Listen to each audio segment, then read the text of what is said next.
Suicide করমু। Police আইসা যখন মোর লাশ দেখবে আপনাকে সবাইরে কোমরে দড়ি বাইন্ধে নিয়ে যাবে। এই যে লাইভ শুরু হয়ে যাইতেছে 1 2 3। প্রিয় বরিশালবাসী, মোরে দেখেন মুই মোর প্রেমিকা কুমকুমের বাসায় সুইসাইড করতে আসছি। তারা মোরে গ্রহণ করে নাই, মই মরে যাইতেছি। মোর মৃত্যুর জন্য দায়ী এই যে কুমকুমের আব্বা মিজু চৌধুরী, আর কুমকুমের আম্মা এই যে মুখ ঢেকে আসছে, সে হচ্ছে রিনা খান। না রিনা খান না, রিনা চৌধুরী। থাম ছাড়া ওই হয় কি?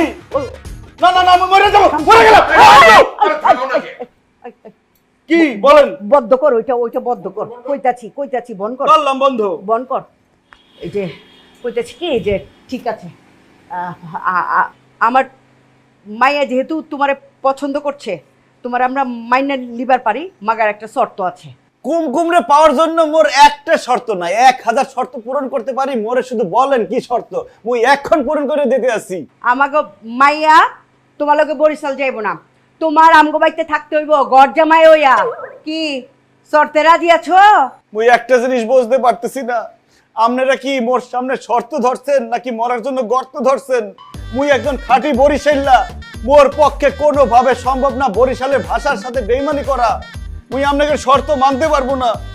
কুমকুম, তুমি মোরে ক্ষমা করে দিও, মুই তোমাকে শর্ত মানতে পারলাম না। দেখেন, আপনারা আমার মুরব্বী, আপনাদের কাছে মুই একটা অনুরোধ করব, আপনারা শুধু 7টা দিন মোরে সময় দেন, মোর সাথে বরিশাল যাইবেন। বরিশাল যাইয়া মোর বাড়িতে খাইবেন, থাকবেন, আনন্দ করবেন, বরিশালের মানুষ দেখবেন।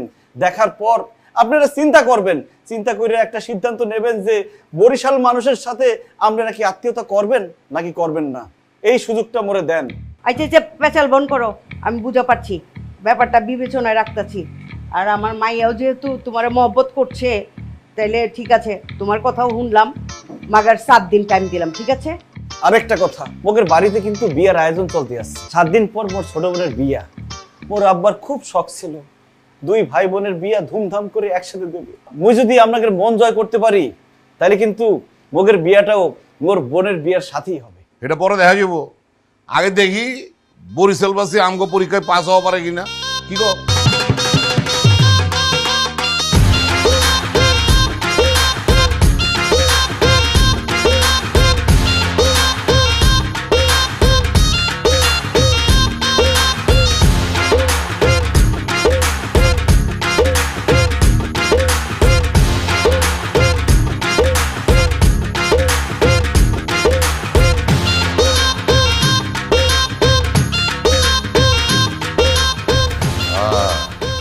দেখছো কথায় কয় না যে মক্কার মানুষ হজ পায় না, হাসাই তো।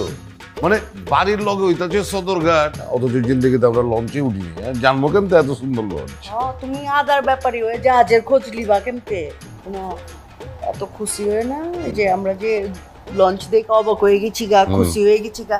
এটা করলাম বরিশাল্লা পোলারে বুঝতে দেওয়া যাবো না, আর এমন ভাব দেখামু যে এটি আমগো বাসার নিচেই থাকে। না আমি বুঝি না, এত বুদ্ধি দিলে তুমি ঘুমাও কেমনে? ঠিকই কইছো, লওয়া গাই। ওয়াও, দেখো কত সুন্দর কেবিন রুম, টিভি আছে, এসি আছে, বাথরুম আছে। খাইছে এই কেবিন রুম তো আঙ্গো বাড়ির বেডরুমের থেকে বহুত সুন্দর। দেখেন কত সুন্দর কেবিন, টিভি আছে, এসি আছে,